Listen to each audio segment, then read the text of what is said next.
Hello friends, कैसे हैं आप सब। आज मैं आपके लिए लेकर आई हूँ मटन कोरमा की मज़ेदार रेसिपी। आज मैं आपको बहुत ही आसान तरीका बताऊंगी मटन कोरमा बनाने का। इस तरीके से आप मटन कोरमा बनाएंगे तो बाकी सारे तरीके भूल जाएंगे और इसी तरह से हर बार मटन कोरमा बनाएंगे। तो चलिए शुरू करते हैं आज की रेसिपी। यहाँ मैंने 8 से 10 काजू लिए हैं। काजू को मैंने 10 से 15 मिनट के लिए भिगो कर रख दिया और साथ ही मैंने 4 प्याज को कट करके ऑयल में पहले ही फ्राई कर लिया है। अब हम एक मिक्सी जार लेंगे, इसमें भिगो कर रखे हुए काजू और पहले से फ्राई किया हुआ प्याज इसमें डालकर इसका स्मूथ सा पेस्ट बनाकर तैयार कर लेंगे। काजू और प्याज का पेस्ट हमारा रेडी हो चुका है।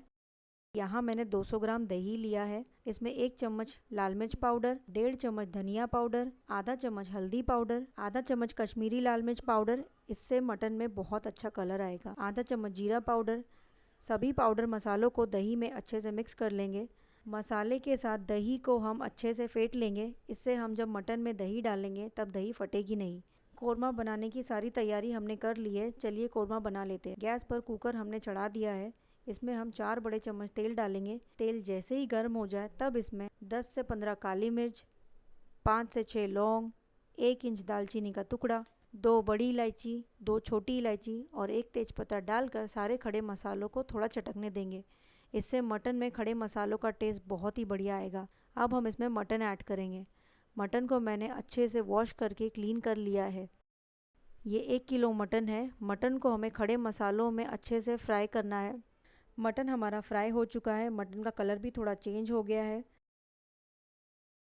इस स्टेज पर हम 2 चम्मच अदरक लहसुन का पेस्ट ऐड करेंगे और अदरक लहसुन के पेस्ट के साथ भी मटन को थोड़ा भून लेंगे जब तक कि अदरक लहसुन का कच्चापन निकल जाए और मटन में अदरक लहसुन का सारा फ्लेवर आ जाए। बहुत ही अच्छी खुशबू आ रही है। अब हमने जो काजू और प्याज का पेस्ट तैयार करके रखा था वो भी हम इसमें ऐड कर देंगे।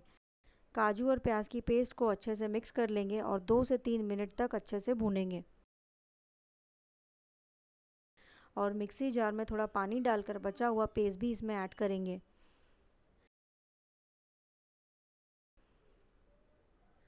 काजू और प्याज की पेस्ट डालने से ग्रेवी एकदम रिच और क्रीमी हो गई है। अब बस हमें ऐड करना है दही, जिसमें हमने सारे मसालों को मिक्स करके पहले ही तैयार कर लिया था। दही को मटन में अच्छे से मिलाएं और 2 से 3 मिनट तक भूनेंगे। मेरे घर में जब भी ईद की दावत होती है तो मैं ये मटन कोरमा ज़रूर बनाती हूँ। साथ ही इसमें नमक डालेंगे। नमक आप अपने स्वाद अनुसार डालें। अब हमें और कुछ भी इसमें ऐड नहीं करना है, बस ढक कर मटन को हमें भूनना है। यहाँ हमें मटन को भूनते हुए 7 से 8 मिनट हो चुके हैं। चलिए मटन को चेक कर लेते हैं।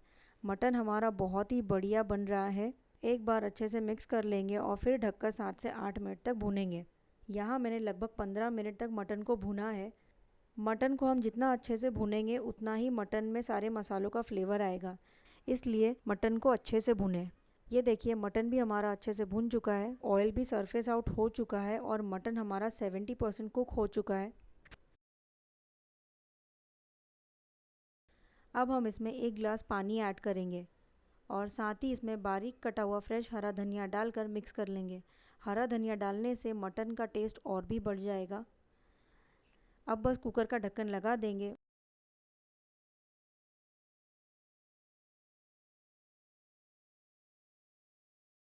और 3 सीटी आने तक पकाएंगे। 3 सीटी बाद गैस का फ्लेम बंद कर देंगे और कुकर को ठंडा होने देंगे। कुकर हमारा ठंडा हो चुका है। चलिए आपको मैं दिखाती हूँ कि मटन कोरमा कितनी अच्छी तरह से बनकर तैयार हो गया है। बहुत ही डिलीशियस बनकर तैयार हुआ है। ये देखिए मटन कितनी अच्छी तरह से गल गया है। ईद की दावत में मेहमानों को ये मटन कोरमा रेसिपी बनाकर खिलाएंगे तो मेहमान उंगलियां चाटते रह जाएंगे। रेसिपी पसंद आए तो वीडियो को लाइक करें, शेयर करें और मेरे चैनल को सब्सक्राइब करें और बेल आइकन को दबाना ना भूलें ताकि आपको मेरे आने वाली वीडियो की नोटिफिकेशन मिलती रहे। Thanks for watching.